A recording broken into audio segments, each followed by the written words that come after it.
Allahın razılığı. İbrahimin xarakteri elə idi ki, adətən yanında olub görənlərdən başqa heç kim işlərindən xəbər tutmurdu. Lakin özü zəruri bildiyi məqamlarda bəzi işlərindən danışırdı. Həmişə deyirdi ki, Allahın razılığı üçün görülən işi deməyə gərək yoxdur. Həmçinin deyirdi, bizim problemimiz budur ki, hamının razılığından ötürü iş görürük, Allahdan başqa.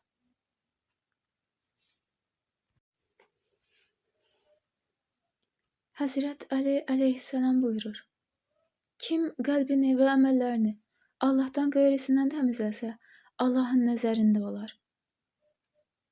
Böyük ariflər də öz sözlərində bildirirlər ki, Allah üçün görülən iş dəyərli olar. Yaxud deyirlər ki, insan Allahdan qeyrisi üçün çəkdiyi hər bir nəfəsə görə axirətdə peşman olacaq. İbrahim yaralananda Tehranın zörxanalarından birinə gedib bir küncdə oturduq. Hər bir təcrübəli idmançı içəri girəndə mürşidin zəngi səslənir, idman bir neçə saniyəliyinə dayanırdı. O da uzaqdan idmançılara əl yelləyir, gülümsüyür və otururdu. İbrahim diqqətlə insanların hərəkətlərinə baxdı və sonra dönüb yavaşca mənə dedi. Gör bunlar zəngin səslənməsini necə sevinirlər. Bəzi adamlar zörxana zənginə aşiqdirlər. Onlar Allaha bu qədər aşiq olsaydılar, daha yer üzündə qalmaz, göylərdə yeriyərdilər. Dünya belədir. Adam nə qədər ki dünya aşiqidir və dünyaya yapışıb qalıb, halı və günü budur. Lakin başını göyə qaldırsa və işlərini Allahın razılığı üçün görsə, əmin ol ki, həyatı dəyişər. Yaşamağın mənasını anlayar.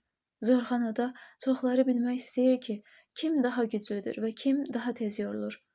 Əgər bir gün miyandar olsan və birinin yorulduğunu görsən, Allahın razılığından ötürü tez idmanı dəyiş. İbrahim deyirdi, insan hər bir işi, hətta şəxsi işlərini də Allahın razılığından ötürü görməlidir. Cümə səhəri yaxınlaşırdı. İbrahim qanlı köynəkdə evə gəldi. Çox yavaşca paltarlarını dəyişdi. Namazını qılandan sonra dedi, Abbas, mən yuxarıda yatmağa gedirəm. Günortaya yaxın həyətdən səs gəldi. Kimsə dayanmadan qapını döyürdü. Anam gedib qapını açdı. Qonşu qadın idi. Hirslə salam verəndən sonra dedi, sizin bu İbrahim mənim oğlumla taytuşdur. Axşam oğlum motosikletlə aparıb, sonra da qəzaya düşüblər. Oğlumun ayağı sınıb. Sonra əlavə etdi. Bax, xanım, mən oğlumu ən yaxşı liseyə qoymuşam və sənin oğlun kimlərlə oturub durmasını istəmirəm. Anamızın heç nədən xəbəri yox idi. Çox narahat oldu. Üzr istəyib dedi. Mən nə dediyinizi, nədən danışdığınızı bilmirəm. Amma baş üstə, mən İbrahimə deyərəm. Siz bağışlayın. Mən onların danışığını eşidib yuxarı mərtəbəyə qaçdım. İbrahimə oyadıb dedim. Dadaş, nə etmisən? Nə olub ki? Motosikletiniz qəzaya düşüb. Yerindən hoppanıb təəccüblə soruşdu. Qəza? Nə danışırsan? Bəs eşitmədin? Qapıdakı Məmmədin anası idi. Hay-haşir salmışdı. Bir qədər fikirləşib dedi. Yaxşı, Allaha şükür. Mühüm bir şey deyil. Həmin gün axşamüstü Məhəmmədin ata-anası bir dəstə gül və bir qutu şirniyyatla İbrahimi görməyə gəldılər. Qonşu qadın dayanmadan üzr istəyirdi. Anamız təəccüblə dedi. Hacı xanım, nə səhərki sözlərindən bir şey anladım, nə də indiki işindən. Vallah, xəcalətimdən nə deyəcəyimi bilmirəm. Məhəmməd hər şeyi danışdı. Əgər ağa İbrahim olmasaydı, Allah bilir başına nə gələrdi. Məhəllə uşaqları biz narahat olmayaq deyə İbrahimlə Məhəmmədin qəzaya düşdüklərini söyləmişdilər.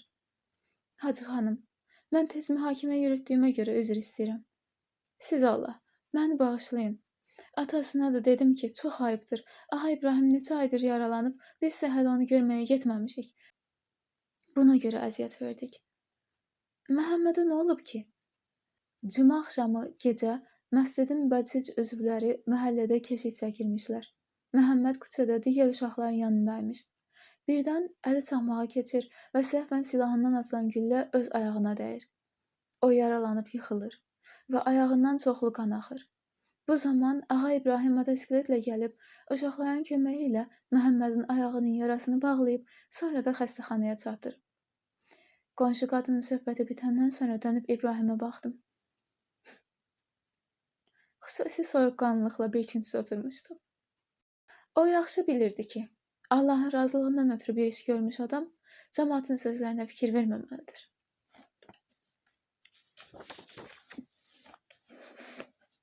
İxlas, Abbas Hadi. İdmandan söhbət edərkən dedi. İdmana və yarışa gedəndə həmişə dəstəmazlı olurdum. Güləş yarışından öncə də həmişə 2 rükət namaz qılırdım. Nə namazı? 2 rükət müstəhəb namaz qılıb Allahdan istəyirdim ki, yarışda kiminsə qəlbinə dəyməyim. İbrahim əsla günaha yaxınlaşmazdı. Elə buna görə bütün dostlara örnək idi. Hətta günahdan söz düşəndə tez mövzunu dəyişdirirdi. Uşaqların kiminsə qeybətini etdiyini görəndə tez-tez deyirdi. Salavat deyin. Və ya başqa bir yolla mövzunu dəyişdirirdi. O heç vaxt kiminsə pis əməlindən danışmazdı. İbrahim heç vaxt dar köynək geyinməzdi. Həmişə özünü ağır işlərə verərdi.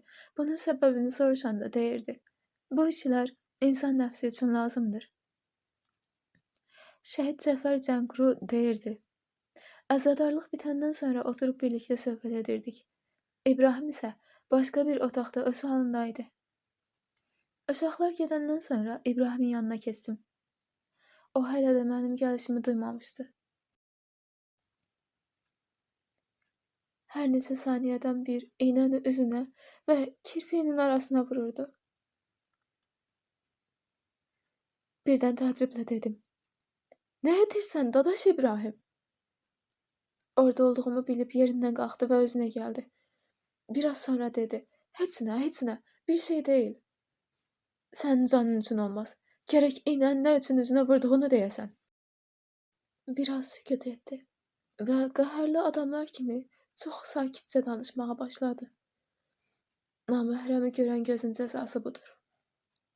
O vaxt İbrahimin nə dediyini və bu sözün mənasının nə olduğunu anlamadım, amma sonralar böyük insanların tarixini oxuyanda gördüm ki, onlar da günaha düşməmək üçün özlərini tənbih edərmişlər. Onun şəxsiyyətinin əsas xüsusiyyətlərindən biri də naməhrəmdən uzaq gəzmək idi. Hətta qohumlardan bir naməhrəm qadınla danışanda əsla başını qaldırmazdı. Dostları deyirdilər ki, İbrahimin naməhrəmə allergiyası var. Və İmam Baqir əleyhissalam necə gözəl buyurmuşdur. Naməhrəm qadınla danışmaq şeytanın oxlarındandır. İbrahim ehsan verməyə də çox əhəmiyyətli yanaşırdı. Həmişə dostlarını yeməyə dəvət edirdi. Yaralanıb evdə müalicə aldığı dövrdə hər gün yemək hazırlayır və ziyarətə gələnləri süfrəyə dəvət edirdi. O bu işdən hədsiz həzz alır, dostlarına deyirdi. Biz vasitəçiyik, bu sizin ruzinizdir, möminlərin ruzisi bərəkətlidir. Əzadarlıqda və dini məclislərdə də belə idi. Ev sahibinin ehsan verməyə çətinlik çəkdiyini görəndə heç bir söz demədən bütün qonaqlara xörək təşkil edirdi. O deyirdi, İmam Hüseyn məclisi hər cəhətdən gözəl olmalıdır. Cümə axşamları bəsəcin proqramından sonra uşaqlara şam yeməyi hazırlayırdı. Yeməkdən sonra kollektiv şəkildə Həzrət Abdüləzimin ziyarətinə və ya Behişt-i Zəhra məzarlığına gedirdik. Bəsic və həyat uşaqları o dövrü heç vaxt unutmazlar. Hərçənd o gözəl və unudulmaz dövr çox sürmədi. Bir dəfə İbrahimə dedim, dadaş, bu qədər pulu hardan gətirirsən? Məktəbdən ayda 2000 tümən maaş alırsan, amma dəfələrlə artığını digərlərinə harcayırsan. Üzümə baxıb dedi, ruzini yetirən Allahdır. Mən bu işlərdə yalnız vasitəçiyəm. Mən Allahdan istəmişəm ki, cibim heç vaxt boş olmasın. Allah da güman etmədiyim yerdən xeyir işlərə şərait yaradır.